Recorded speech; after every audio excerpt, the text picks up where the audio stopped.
Saat mereka mau sampai ke tenda, Aji dan Dio melihat pemandangan yang menjijikan. Aji dan Dio melihat Bayu lagi meluk sosok. Ternyata di belakangnya Aji lagi melayang sosok kuntilanak. Kepalanya gede banget, badannya kurus, sedang melayang di belakangnya Aji. Mirip kayu bro, tapi lembek dan berlendir. Pas disenterin, ternyata itu tangan bro.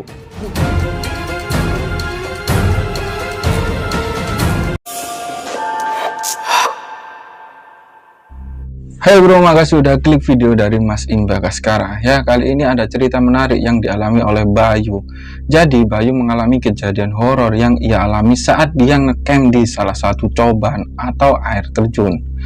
Jadi awal mula ceritanya begini, Bayu dan teman-temannya ini bro gabut, nggak ada kegiatan, dan saat itu lagi libur kuliah juga. Karena gabut, Bayu ngusul ini buat ngecamp di salah satu air terjun. Tanpa babi bu, teman-temannya pada setuju tuh dan disepakati berangkat besok siang. Dan singkat cerita, besoknya udah pada ngumpul tuh di rumahnya Bayu. Yang ikut ngecamp 6 orang, yaitu Bayu, Aji, Dio, Caca, Eka, dan Sari. Selesai packing, saat mau berangkat nih, tiba-tiba hujan turun, deras banget. Akhirnya mereka tungguin tuh hujan, tapi ini hujan gak kelar-kelar bro. Sampai si cewek-cewek pada ketiduran. Dan singkat cerita, jam 3 sore hujan baru kelar tuh, dan akhirnya mereka baru bisa berangkat. Udah pasti kesorean dong, ditambah di tengah jalan sepeda motornya Dio bannya bocor. Tapi di sini mereka masih seneng-seneng tuh, masih bisa selfie-selfie, ketawa-tawa, dan setelah ban sudah bener tuh, mereka lanjut perjalanan. Tepat adzan maghrib, mereka sampai di rumah terakhir, tempat mereka nitipin sepeda. Di sini si empunya rumah yang biasa mereka panggil dengan nama Pak D menyarankan ke mereka kalau ke Curug besok pagi aja. Tapi mereka kekeh buat berangkat malam itu juga. Kan pinginnya mereka mau ngecamp, mana ada ngecamp siang hari gitu loh. Karena mereka kekeh ya Pak D mengiyakan dong dan berpesan hati-hati, jaga tingkah laku. Sebenarnya bro, mereka ini sering banget ngecamp di situ dan sudah hafal. Singkat cerita, mereka berangkat nih, formasinya Dio di depan jadi leader, diikuti Caca, Sari, Eka, Bayu, dan terakhir Aji paling belakang jadi sweeper. Awal perjalanan mereka masih seneng-seneng tuh bro, ketawa-tawa, apalagi tuh si Aji paling berisik, paling kocak. Setelah sekitar 10 menit jalan nanjak, mereka istirahat tuh.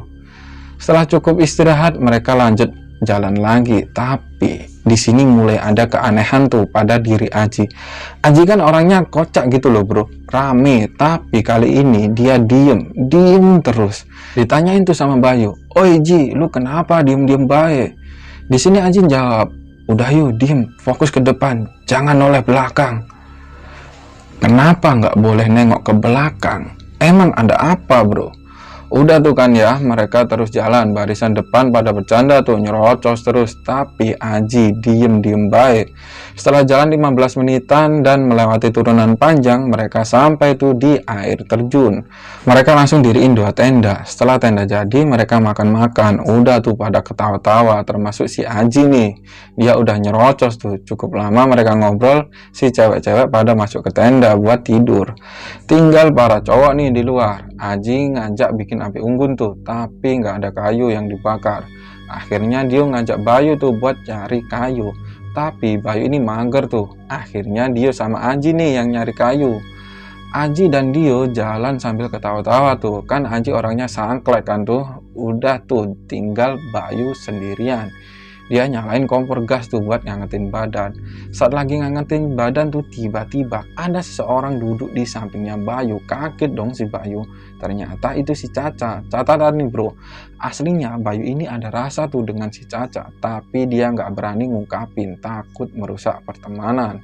Oke, balik ke cerita bro. Kaget dong si Bayu, tiba-tiba ada orang langsung duduk di sampingnya. Ternyata itu Caca, tapi ada yang aneh pada diri Caca. Jadi gini, dia duduk di sampingnya Bayu. Mohon maaf nih ya bro, cukup pakai dalaman doang. Dan mukanya pucet bro. Saat itu hawanya sedang dingin banget. Bayu yang lihat itu langsung buka jaket, mau dipakein tuh ke si Caca. Sebelum itu terjadi, tiba-tiba mukanya Caca ini diadepin tepat di depannya Bayu sambil bilang, "Bayu."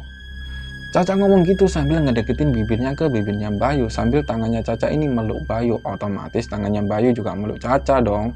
Pas bibir mereka mau nempel nih, tiba-tiba ada teriakan manggil Bayu. "Hoi Bayu!" Ternyata itu suaranya si Aji. Aji dan Dio langsung lari tuh nyamperin Bayu. Pas Bayu noleh ke samping, Caca udah nggak ada bro, udah hilang. Dio dan Aji datang dengan keringet udah bercucuran, nafas mereka ngos-ngosan kayak abis lari maraton. Bayu langsung bikin api unggun tuh, Aji bikin kopi, Dio masih ngatur nafas. Setelah api unggun jadi, kopi juga jadi. Mereka ngobrol-ngobrol lah di situ. Makin lama makin dingin, akhirnya mereka masuk tuh ke dalam tenda buat istirahat. Di situ Bayu nggak bisa tidur bro, kepikiran kejadian barusan sama Caca. Wow, pikirannya Bayu ini udah kemana-mana tuh. Singkat cerita, keesokan harinya mereka main tuh di air terjun. Di sini nggak terjadi apa-apa, cuman sikap Caca berubah ke Bayu, kayak dia sebel banget gitu loh bro. Singkat cerita, setelah puas mereka makan-makan tuh. Di sini Bayu cuma diem aja tuh, kepikiran sikapnya si Caca. Kok beda dengan yang kemarin malam? Kenapa Caca sekarang cuek? Setelah makan mereka packing langsung balik pulang, dan selama perjalanan nggak terjadi apa-apa. Setelah pamitan sama Pak D, mereka pulang tuh. Di sini Bayu bonceng Caca. Pas mau nyampe, HP-nya Caca ini berbunyi. Ternyata telepon dari Sari. Sari ngabari kalau ban motornya Aji ini bocor. Caca bilang ke Sari kalau nanti ditunggu di base camp, tempat biasa mereka nongkrong. Jadi bro, mereka biasa nongkrong di warkop dekat rumahnya si Bayu, yang mereka sebut dengan sebutan base camp. Oke lah, pas sampai di base camp, Caca langsung nodong pertanyaan ke Bayu. "Yuk, kamu kemarin di luar tenda ngapain?" Di sini Bayu langsung nge dan bingung dong. Kemarin kan Caca mau gitu ke si Bayu. Bayu langsung ngomong lah ke Caca. "Lu yang kemarin ngapain? Datang-datang langsung ngajak ciuman." Oh, seketika matanya Caca langsung membelalak tuh. "Hah? Ciuman? Gimana caranya? Gue di dalam tenda yuk. Gue ngelihat siluet bayangan lu lagi pelukan sama cewek." Wah, di situ Bayu langsung diam tuh. Kalau Caca di dalam tenda, terus yang di luar ini siapa? Gak lama Aji, Dio, Sari, Eka datang tuh dan langsung nyamperin mereka. Aji dan Dio yang ngelihat Bayu langsung ketawa terbahak-bahak gitu. "Cie, yang abis cipokan sama Kunti," ledek si Aji. Caca yang ngedenger itu langsung tersedak tuh. Di sini Aji cerita waktu perjalanan menuju air terjun, kenapa dia diem dan nyuruh Bayu jangan noleh ke belakang. Ternyata di belakangnya Aji lagi melayang sosok kuntilanak. Kepalanya gede banget, badannya kurus, sedang melayang di belakangnya Aji. Aji ketakutan banget tuh di situ. Kalau dia lari, otomatis rombongan pada ikut lari. Apalagi saat itu jalannya licin dan menurun. Bahaya gitu loh bro. Akhirnya dia tahan tuh, dia berdoa sebisanya dan syukurlah mau masuk ke area mendirikan tenda, sosok itu udah hilang. Terus kejadian saat Aji sama Dio nyari kayu bakar. Awalnya mereka bercanda-canda tuh sambil ngambilin kayu yang udah kering. Tiba-tiba Dio salah ngambil sesuatu.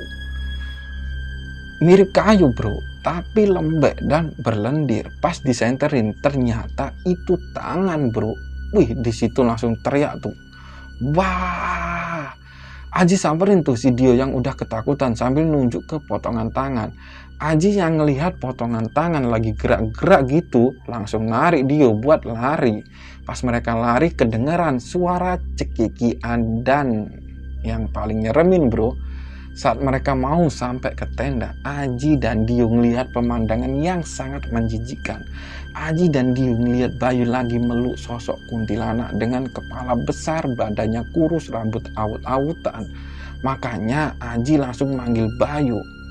Di sini lu bisa bayangin kan, andai Aji gak manggil Bayu, gimana kejadian selanjutnya? Tulis di kolom komentar. Oke bro, gimana ceritanya? Sebelum berpisah, bagi kalian bro yang belum subscribe, ayo subscribe dulu biar gue lebih semangat untuk nyeritain cerita horor atau mistis ke kalian. Gue pamit undur diri dan sampai jumpa di cerita selanjutnya. Bye bye.